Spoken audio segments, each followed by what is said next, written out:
Welcome to the Awaken Beauty podcast. I am Cassandra, your organic beauty, positive mind management, and endocannabinoid mentor. And today we are gifted to have lovely Anna Garret on the Awaken Beauty podcast. Now, most of the listeners know my passion about hormones, but I believe Anna is a bit more passionate about hormones than even I.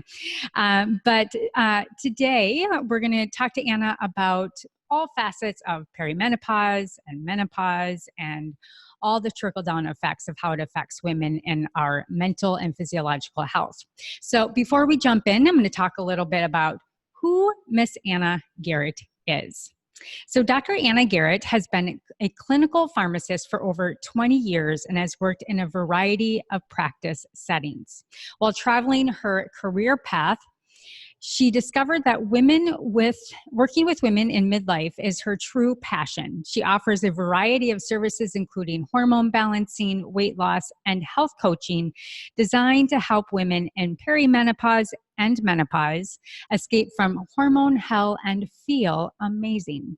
Dr. Anna is passionate not only about helping women get their hormones balanced, but also about teaching women how to advocate for themselves in the healthcare system, which is so needed. Dr. Anna received her Bachelor of Science and Doctor of Pharmacy, is also a certified intrinsic coach, and studied through the American Academy of Anti-Aging Medicine. And lastly, very exciting for Dr. Anna, she is the author of Perimenopause, The Savvy Sister's Guide to Hormone Harmony, which was published just this last year. So yay! So Anna, are you with us? Yes. Yay. Well, like I said, like you, I may not be as passionate about hormones, but I am extremely motivated to really help women understand and connect the dots between, our hormone health, our mental health, our physical health, and this trickles down, like I said, it can look like weight gain. We can feel like we're going crazy. We often don't feel heard at the doctor. So there's a plethora of women coming out and really stepping up their game and helping women connect these dots. And I think when we have our own personal ahas to what we're experiencing, and we have women like you helping us connect those dots, it's extremely helpful. So thank you for your life cause. And I think maybe to start us off, we can maybe get to know you just a little bit more on kind of where your path in life has brought you to this great exploration of helping women explore their hormones. Well, it has not been a straightforward path by any means. Never is. When I went to school the first time, I got an accounting degree, God knows why, but I have one. But I just didn't like it at all. And so I got into healthcare in my late 20s and went to pharmacy school twice. And a series of jobs in just about any practice setting you can work in pharmacy except retail pharmacy. And so the last full-time job I had was at the hospital here in Asheville, North Carolina, and I was a manager over several areas. And one of the services that we started to provide was health coaching for the employees. And I had taken my coach training certification, and so I started to provide this service. And so I would invariably get all the women who were, they'd come in and they'd say, I'm 49 and blah, blah, blah, blah, blah is going on. And I was like, this is really interesting. But one person in particular really stands out for me as somebody who sort of solidified wait a minute, I gotta do something about this because I know how. And she had actually ended up in the psychiatric facility here twice.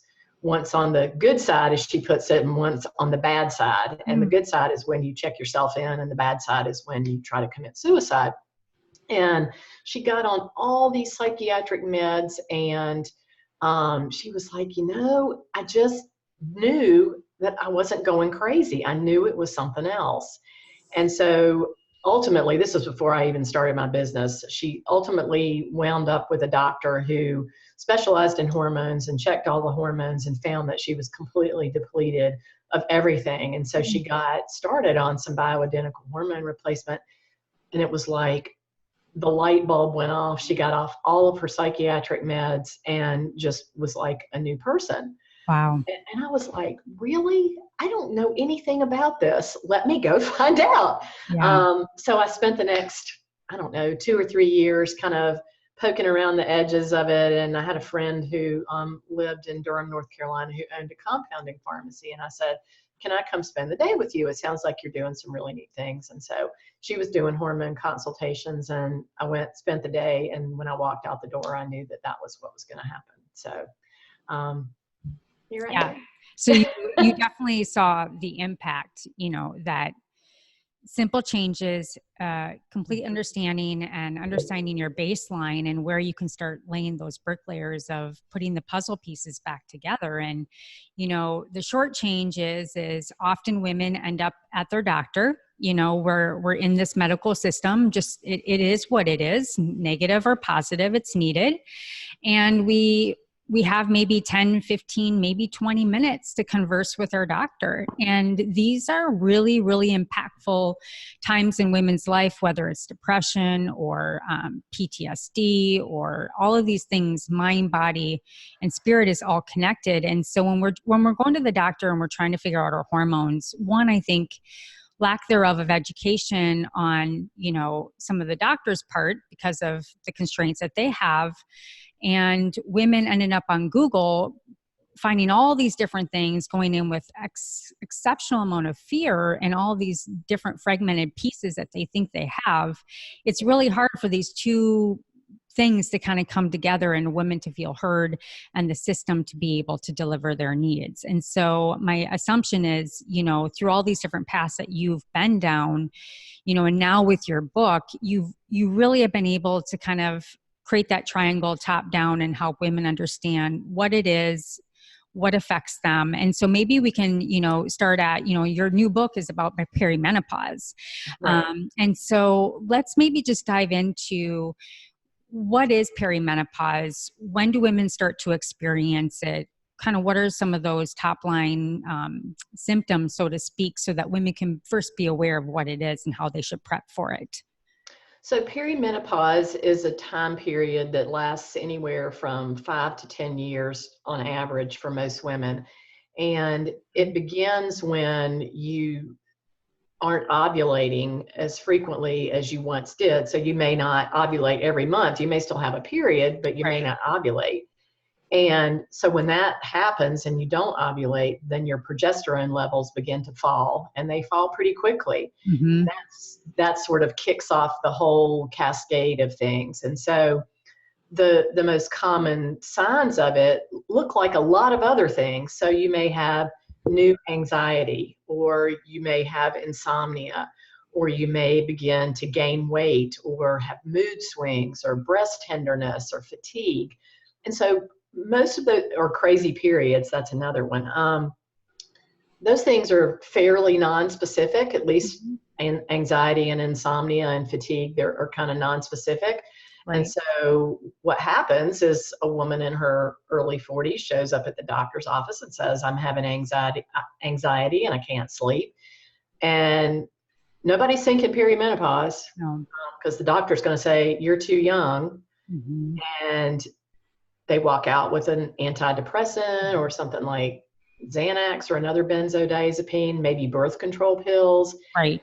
And none of that solves the root problem, because nobody's looked for the root problem. And so what I want women to understand is that, I wrote this book for a group of women who don't even know that they need it. So I really wrote it for women who are in their mid to late 30s, so that it could be sort of like the what to expect when you're expecting from the perimenopause side.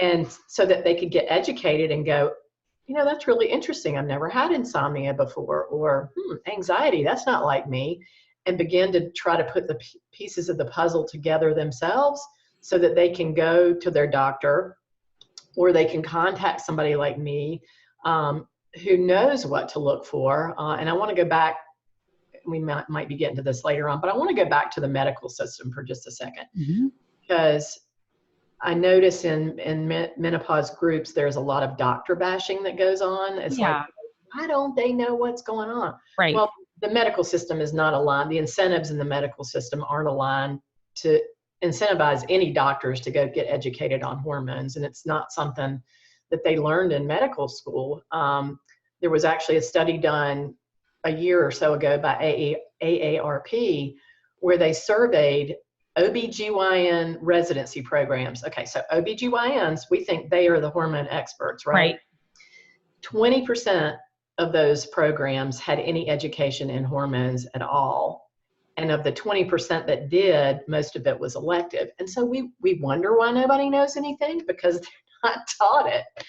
And so what you end up with is doctors who see that there is money to be made on hormone specialty. They go out, they do a fellowship, and then they set up shop as a concierge practice.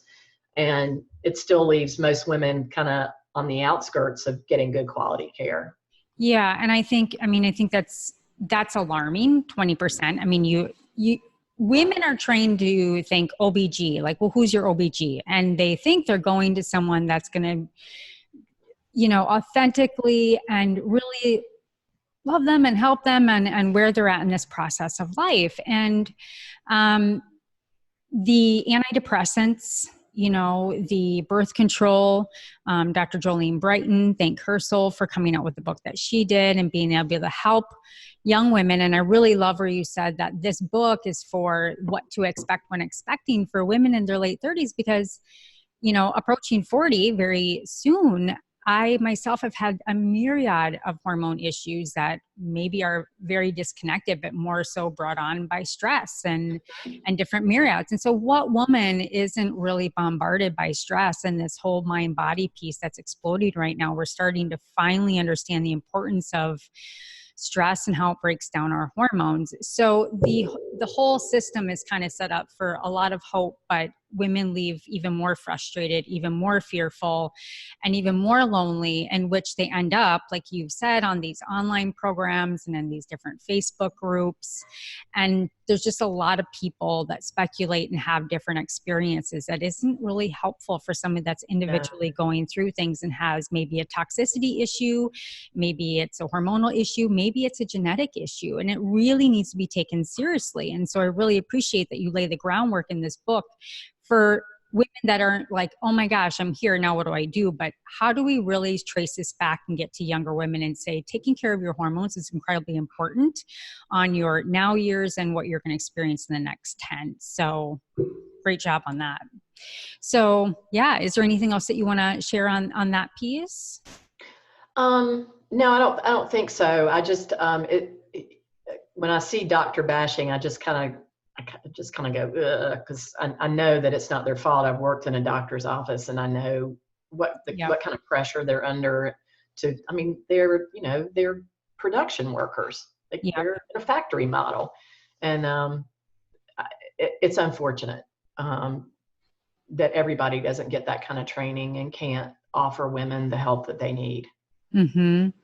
So, and we know, functional medicine has really taken a hold on this, individuals as yourself. So when you're working with a woman, what does your practice look like right now? And let's say a woman comes to you and whatever stage they're at in perimenopause or menopause, how do you kind of start that process up for them, changing over from that model?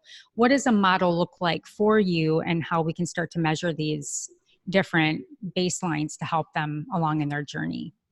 Well, I generally use Dutch testing in my practice, which is a dried urine test. Great. And so I really have a 3-step process. So the first thing I do is look at lifestyle and what are people eating and how are they sleeping and how are they moving and what have they tried that's worked and what have they tried that hasn't worked. And so we get all of that background first.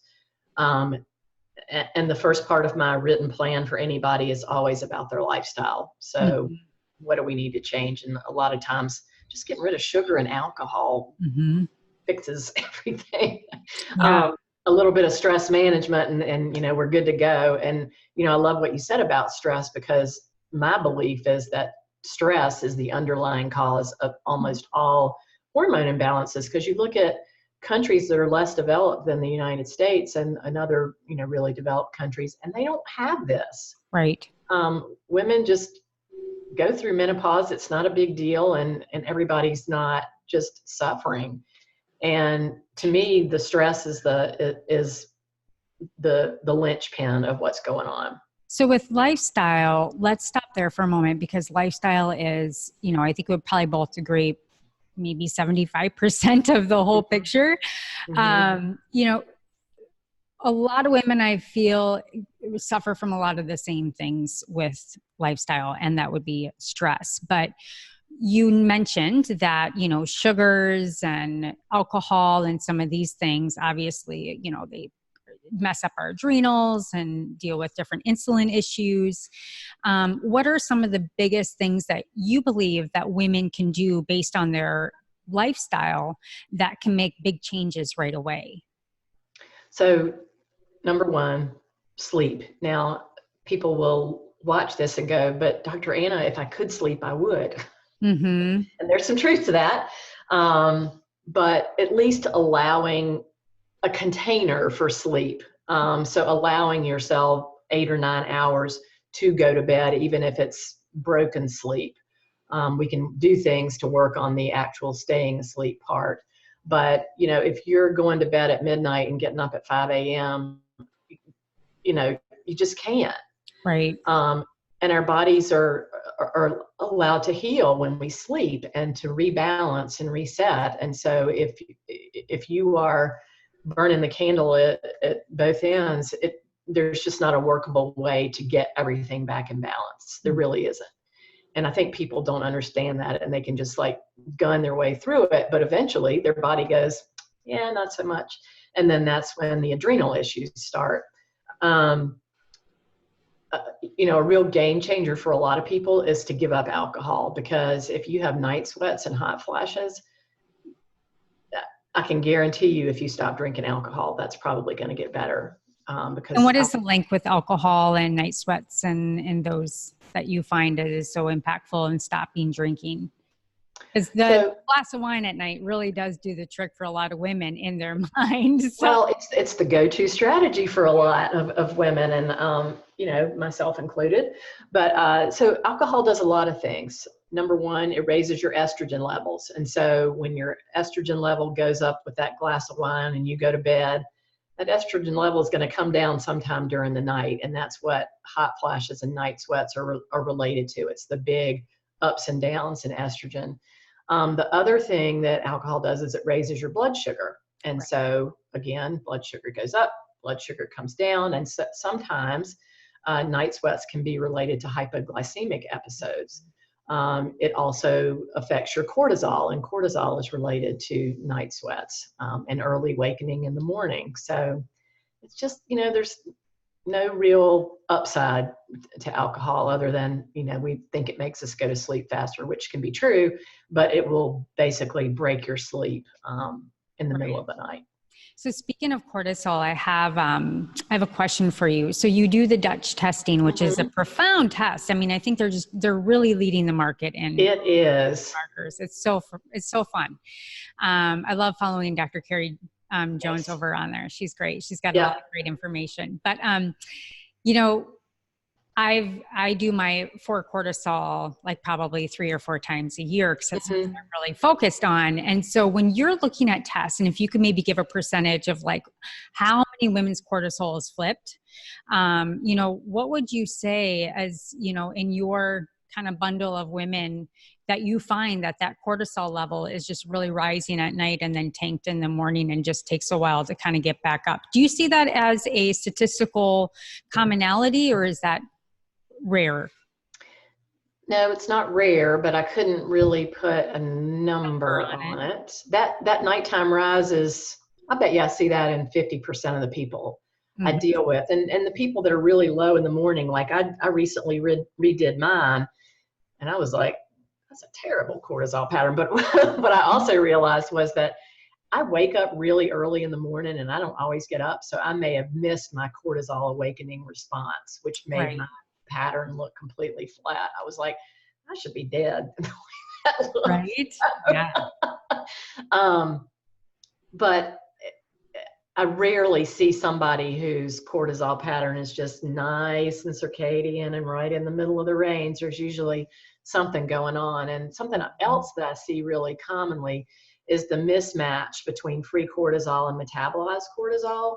So insulin resistance can cause one form of that, and then hypothyroidism causes it to be the other way. So it really gives me some insight into overall production, as well as what might be going on behind the scenes that affects that. Right. And that is probably the number one thing that I like so much about the Dutch test that I was missing with a saliva test, is you can't see that metabolized cortisol piece. And so we were labeling people with adrenal fatigue that were cranking out cortisol like it was their job. So it's really allowed me to amp up the level of my practice and to give my clients better care.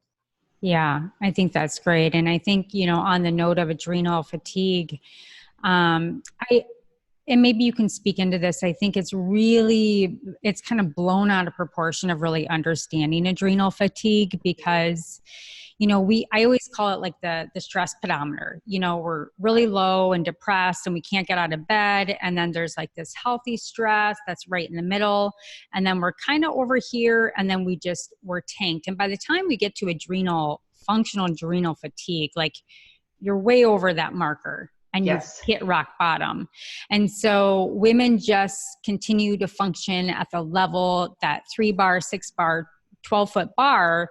And just one tip or one crack of the wheel can put them down like that. So, you probably work with a lot of women with adrenal fatigue, do you not?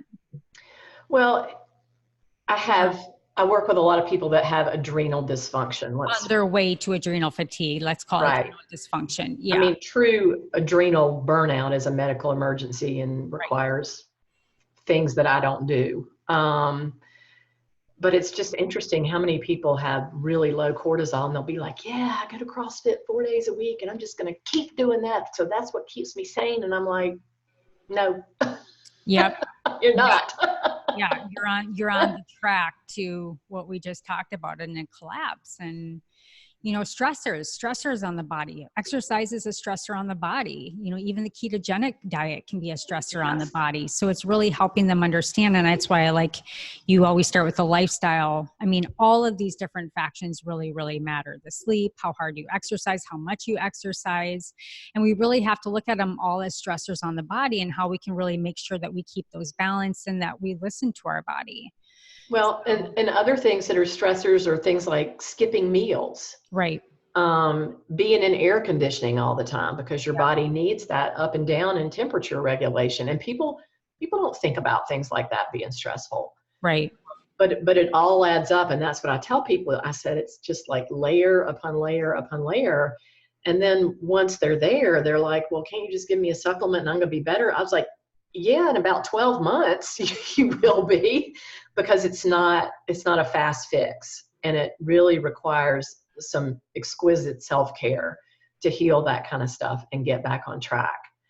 And then set your life up so that you don't find yourself back in that same position again. Because if you heal and you go right back to what you were doing, you're going to be right back in the same place. Yep, absolutely. So we've talked a little bit about the lifestyle piece, obviously sleep and just trying to balance out the stressors. How about nutrition and supplemental care, whether that's, just looking at his client's overall cycle or, circle of health, as well as perimenopause? What do you find that are some of the more top note supplements? Women are really quick to want to go and buy a supplement. Yeah. So we might as well hand it out to them now. Get the Let's open the candy store. Right. So part of it depends on the age of the woman and how long she's been in perimenopause. So for the younger ones who have just started into perimenopause, I really like Vitex, balance out estrogen and progesterone. The thing about Vitex, it's an herb, and it takes several cycles for things to sort of regulate. And so this is not a fast fix kind of thing. It takes time, but it can be very effective for helping to balance the estrogen and progesterone, because that's what needs to happen. Vitamin C is another supplement that's been shown to help increase progesterone. So I think there was a small study that said it increased progesterone 7%. So it's not a huge win, but it's there's certainly not really a downside to vitamin C. I mean, the only, negative to it really is if you take too much, you get diarrhea. So you just back off the dose. Right. And then I like maca for some women. It is a nice adaptogenic herbal. I mean, it'll help with testosterone. It helps with estrogen progesterone balance. And then for the women who are farther along the path, sometimes we go to progesterone cream, and that has been really effective for a lot of my clients as well. I used to just, my viewpoint on that's kind of shifted over time. It used to be I would just recommend it to everybody because I thought it was the greatest thing since sliced bread. But what I realized is some women really don't respond well to it. So I typically now recommend testing before starting that, because if your cortisol is low, you can add progesterone in and it'll drive right into the cortisol pathway and actually make things like anxiety worse, potentially. The other thing women need to understand about progesterone is once you start it, if your progesterone is low, your estrogen receptors have downregulated themselves. And so progesterone wakes up those estrogen receptors. And so your symptoms actually can get worse for a little while before they get better. And so that really upsets a lot of women. But if you can kind of push through that, things generally straighten out pretty quickly. Yeah, so you have a background in pharmacy, and there's a lot of questions for women around bioidentical hormones. Now, I will say for myself, with just really a lot of different menses problems my whole life due to stress and other things, for me, it's really less just about hormonal balance, but it's looking back out another 10 to 15 years of my life, looking at getting ahead of osteoporosis, just a whole host of things that, really, really matter. But when it comes to bioidentical hormones, there's a lot of fear, there's a lot of confusion. And so could you maybe just tap in on to this? Now, I don't know, are you able to prescribe bioidenticals at all, or? No. Okay. Because pharmacists in North Carolina can't prescribe. Okay. Now, what I will say is there are bioidentical forms of every hormone other than testosterone available on the internet. But that does not mean that you should go out and get them. Right. Very dangerous.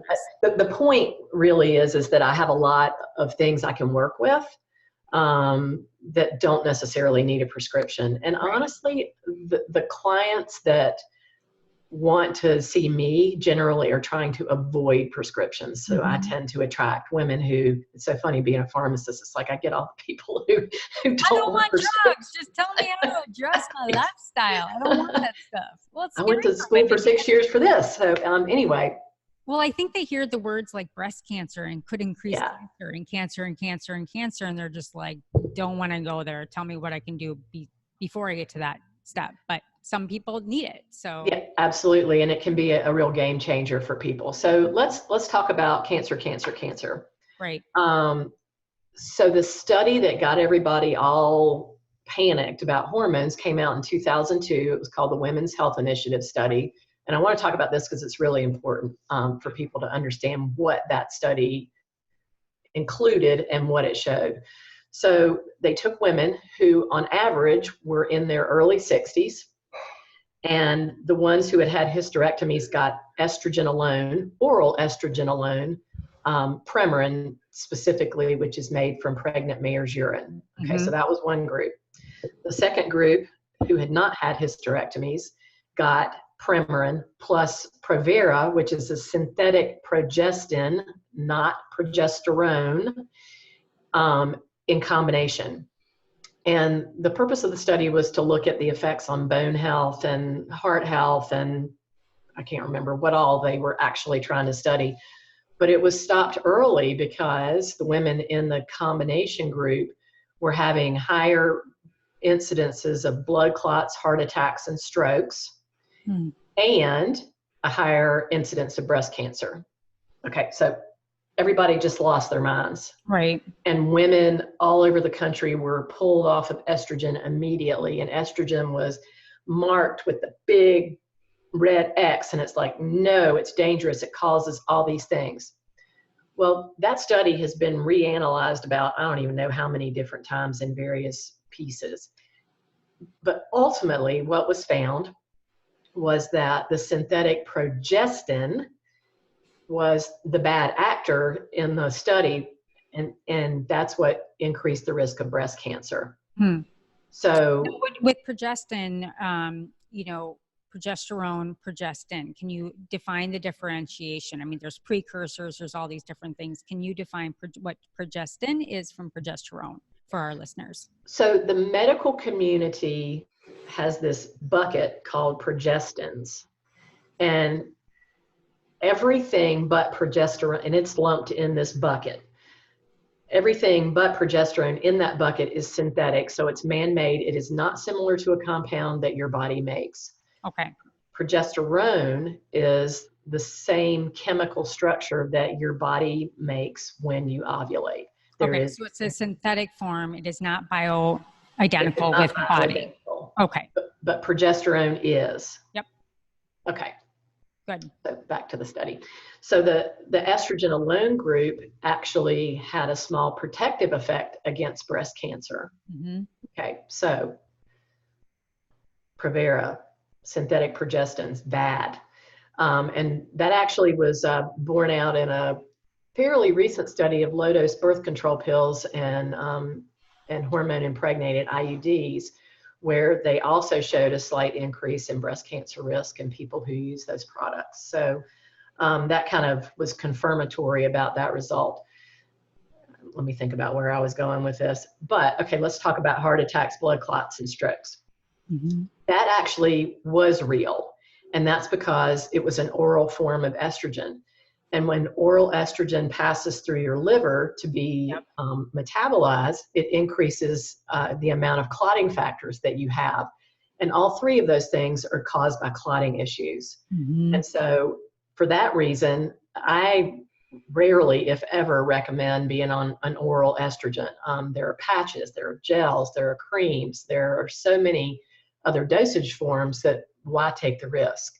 And unless somebody just can't afford, those other dosing forms, I'm just kind of like, why take the risk?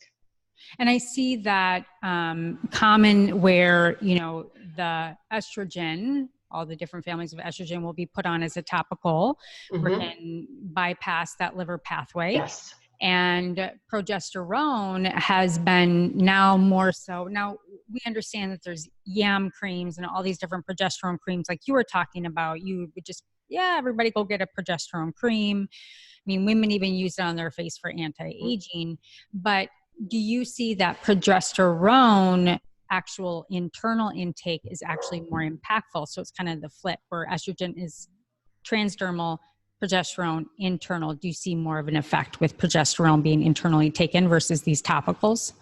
It really depends on what you need it for. So I personally take oral progesterone because insomnia has been my personal piece of menopause hell. So do I, and it's helped immensely. I didn't get enough. I didn't get enough reprieve from the creams. I just didn't. And you wouldn't, because they work completely differently. Exactly. So the oral progesterone, when it goes into your liver, it's not hard on your liver. Don't make that mistake. Right. It's metabolized in your liver. Right.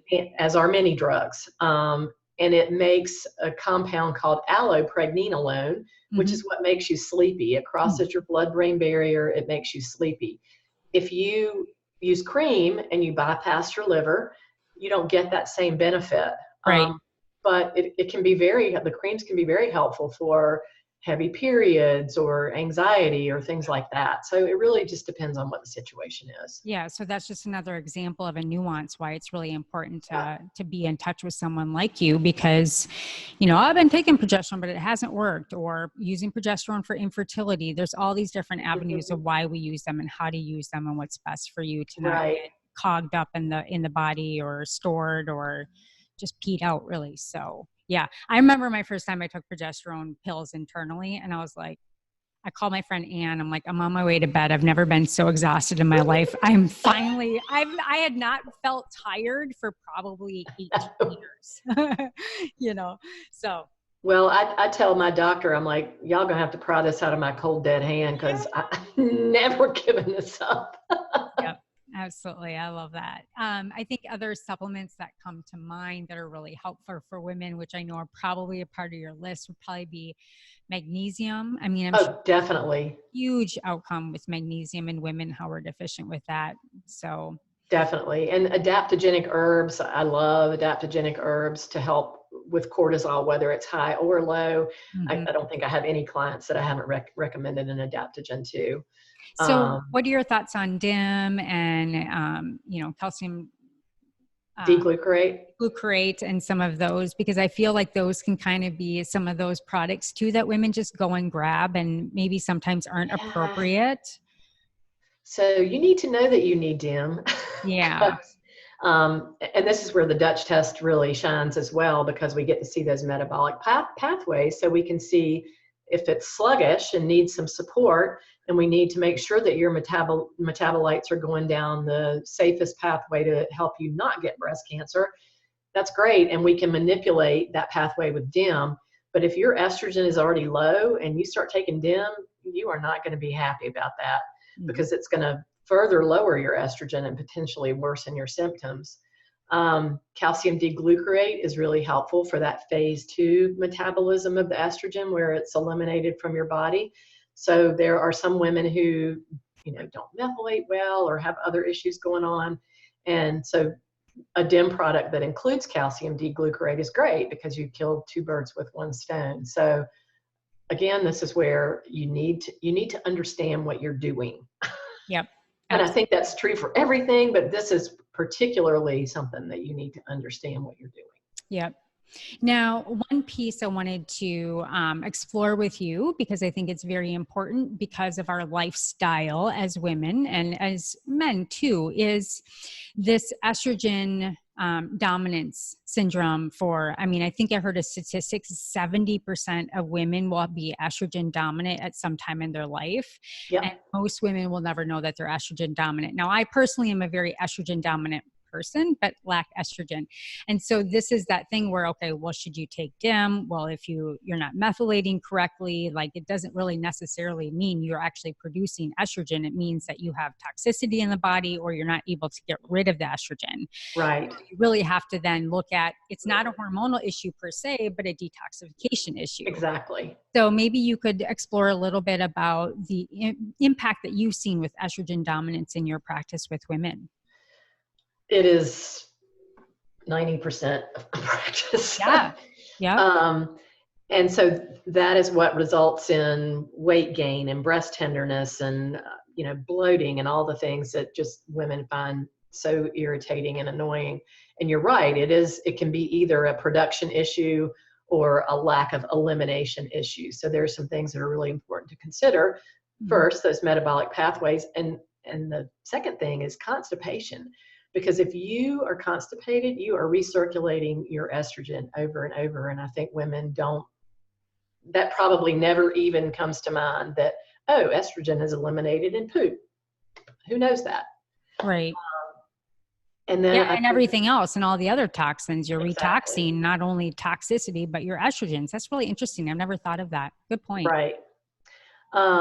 And then also to take a look at what are you putting on your face? So like, I'm in the School of Applied Functional Medicine right now, and the woman that runs that school is like, your skin is like a giant mouth. Don't put anything on it that you wouldn't put in your mouth. I'm like, that's true.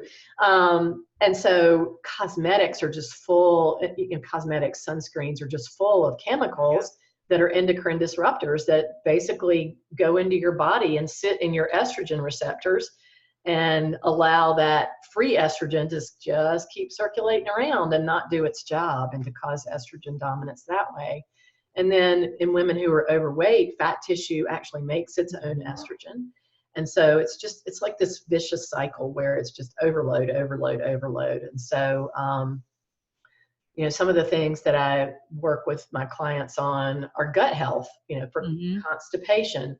I have them increase their fiber a lot because fiber keeps things moving along and pulls estrogen out. So, it's a whole lifestyle shift, getting rid of the processed foods and sugar and all the things. And the other thing about estrogen dominance is that it can really make you, it can make you think you have thyroid symptoms when you really don't. Well, you do have the symptoms, but you don't have thyroid disease because it blocks the thyroid receptors. And so women will come up with completely clinically normal lab tests on their thyroid. So even the whole panel can look normal, but they have symptoms because their estrogen is so high. So it's a mess. That's interesting. Yeah, thyroid is a whole nother topic. That's a whole different podcast. Well, and going back to the estrogen dominance, I am in the beauty industry. I've been a part of it, and I make all my own skincare and hair care and CBD. And, that was one pivotal thing. When I started formulating products, it was actually to help women with hormonal issues. That was kind of like my passion, because when I started doing functional medicine training years ago, I tell this story, I remember sitting with Robert Rakowski. Do you know who he is? Mm-hmm. So he was down and we were all in this classroom, and he started mixing all these things and putting it in the blender, and he was kind of sharing what kind of concoctions that we have in the industry. And I'm like, no way, no how. And I saw the hormonal issue and the toxicity issue for women, and that when I created an organic salon, it would be out of necessity, not out of marketing, because God knows I thought the market would be far along from now where it's at. But Julie Tebben, a friend of mine, a functional medicine practitioner, she had a 20-year-old girl in college, and she was so insanely estrogen dominant. And she was a very healthy young woman, set aside that she was on the dance team. She was 20 something, always putting hair products, skin products, tanning lotions, all of these things on her body. And they did an experiment, and she said, I need you to let go of these things. I know it's hard because it's your vanity, but you need to stop. And she did. And 3 months later, they tested, and her estrogen had cleaned up entirely. So to your point, it is critical that women take inventory. Plastics, makeup, hair care, all of those things that just sit and ruminate around the ecosystem really do make an incredible difference. Well, and if you think about it, now we're seeing, girls as young as like 6 and 7 start puberty. I mean, where's that coming from? It's coming from all of the stuff they're exposed to. Yep, absolutely. You can't turn away from that actually being a testimony to this is really critical. So, well, and they have finally this year, I mean, why did it take so long? Come out and said, oh, chemical sunscreen's not so great. Yeah, make that carcinogen into your body, would you? Right, exactly. Yeah. And we're lathering our children with sunscreen since birth. Yep. Tiny little ages, soaking that in. It's harsh. And, to that note, people like you have an incredible knack for marketing. You're an incredible writer. You have great blogs, great information out there. And this is becoming, we would think in a time easier to understand and find this information where, I learned from another practitioner that Google changed their algorithms, and people like Mercola, which we've all heard of, Dr. Mercola, alternative medicine websites have gone down 80%, of being able to find these kind of, I saw that. And that's just it's awful. So we really do have to be our own advocate. Now, within the hormones, we've talked about lifestyle, we've talked about estrogen dominance, a little bit about how we should be cautious in working with a professional when it comes to progesterone and estrogen. These are kind of these topical things that I hear a lot of women frustrated with when they sit in the chair. Are there any other pieces, a part of this puzzle when women are either in their 38 through 940, start going through menopause, that they should be aware of, or that's been helpful that you found with women and how you bring them through your program? Let's talk about weight loss. I'm getting ready to start my weight loss program again. I saw that. So by the time this is recorded and let out, you are starting a weight loss program. And I had written down, it's called New Scrap the Scale Program for midlife women facing when it comes to weight hormones. and mindset cover these top 4 mistakes. So maybe we could just go over the top 4 mistakes. So the top 4 mistakes, I'm going to have to remember them right off my head. That's always fun. Let's do 2. Go ahead. Let's just do 2 of them. Okay. So the top 4 mistakes are not eating enough. Mm-hmm. Because when women gain weight, their natural tendency is to slash calories. And, you know, I can't tell you how many times I have somebody saying, I'm only eating 1,000 calories a day. I'm like, here's your problem. Because that sends your body into starvation mode, which causes more cortisol to be produced. And then that's when the weight gain around the middle starts. And again, this is a vicious cycle. So in Scrap the Scale, what we do is we get women eating a lot more food. Yep. And, you know, it's not like a gazillion calories or anything. We don't count calories. So, but it's healthy. It's nutritious. We take out grains and dairy for the first 3 weeks to see, to give women a chance to just be observers of their body. It's kind of like the lab that is your body. And get them to start thinking about what foods feel like love to them. So, you know, I know that I don't do well with gluten. It doesn't keep me from eating it occasionally, but I know that does not feel like love to me. Pizza does not feel like love. Right. So that's a major component of the program, is getting people to think about movement and food in the way of what feels like love. But so that's one of the big mistakes, is the not eating enough. The second is over exercising. Yeah. So, you know, people say, I'm working out twice a day and doing CrossFit every day. I'm not losing any weight. Yes, because your cortisol is too high. So, you know, we've talked about cortisol several times during this, and it kind of is just this running theme of what the effects of cortisol really are. And it goes back to my underlying belief that stress and cortisol is the root of the whole problem. So, yeah, I'm fully agree with you. And one thing I think too is mindset. You could use mindset, you could use meditation. I do a lot of hypnotherapy for clients, and Heart Math came out with some really, really incredible, and they have just an incredible bank of data regardless, but that our heart has over 40,000 neurons in it, and it has more power to send information up to our brain than our brain does to it. And so when we're in this coherence, the study has shown that when we're in this coherence, meaning when we get into this, a meditation could be a walk and you're just in a bliss. It could be a meditation. It sometimes could even be a run, but you get into coherence where there's this perfect equal value through these different frequencies, that the heart actually gets so in sync, it actually produces and lets off healthy hormone production.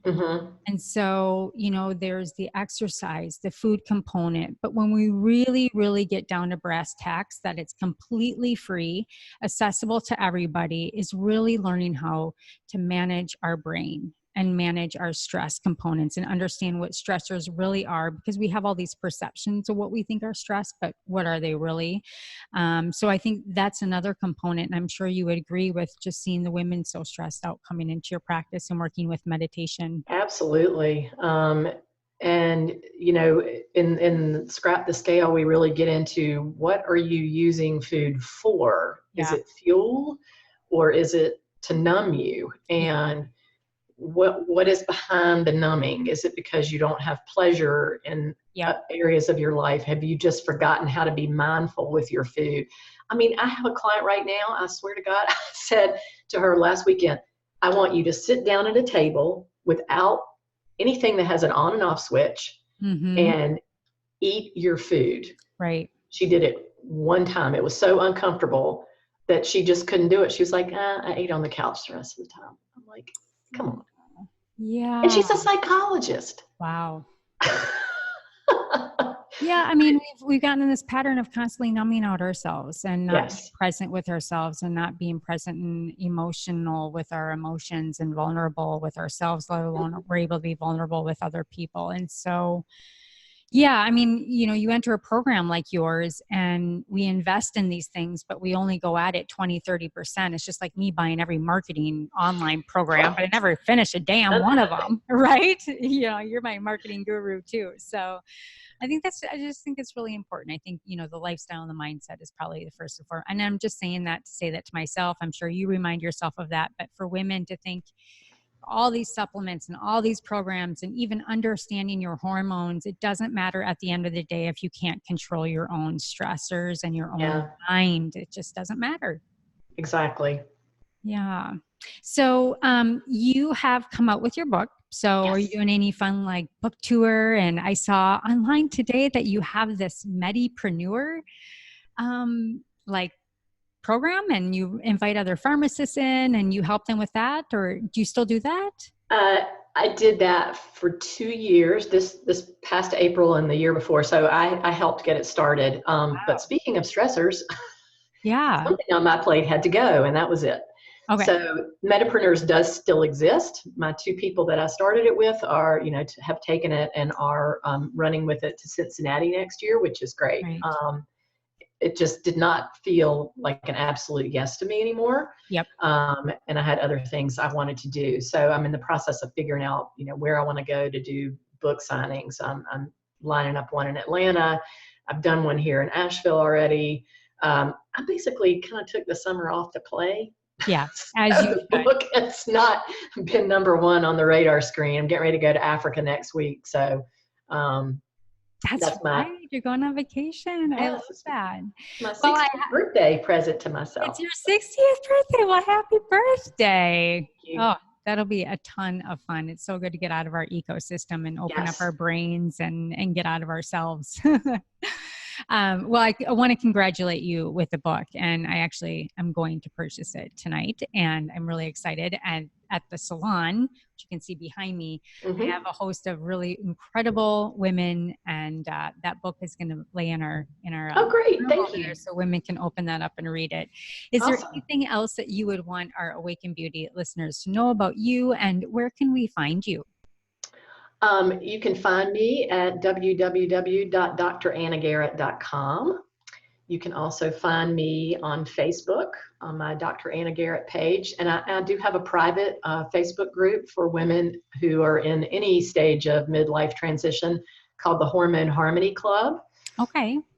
You can find me on YouTube. I'm ramping up that channel as we speak, and it's going to be called, it's just my name right now, but it's going to be Hormone Harmony with Dr. Anna Garrett. You can find me on Instagram, but I don't do a whole lot over there, so it's not the best place to look for That's me. okay. Know your platform. And Yeah. just so everybody knows, it's Dr. Anna, ANNAGARRETT. So it's two R's and two T's. And she just has a wealth of great blog articles and a lot of just breaking it down into layman terms that women can understand and start this journey. And it's never too soon and it's never too late, right? Well, and I have like a 2-minute quiz on there that people can take just to see, how they score on perimenopause symptoms if they're curious to know, hey, is this maybe perimenopause or not? So That's great. that's on my website. And to end the podcast for the Awaken Beauty listeners, I always ask a personal question is, what is something that you have personally awakened to in your life as of recently? That is an interesting question because this summer, while I was busy not striving, I realized that striving really doesn't get you any further than just sort of, uh, I don't even know what the word is, Letting things just come just in and unfold. go. Yeah. Yeah, and it is such a much more lovely place to operate from. Mm-hmm. From your lips to my ears. I love it. Well, Dr. Anna, I cannot thank you enough for being on the Awaken Beauty podcast. And for all of you listeners, make sure that you go over to the Awaken Beauty podcast and subscribe to wherever you listen to your favorite podcasts. We also are on YouTube. And thank you for being a part of our time today with Dr. Anna Garrett. And until next time, stay sane, get sleep, and bring your sexy back. And thank you for having me. You're welcome. Thank you.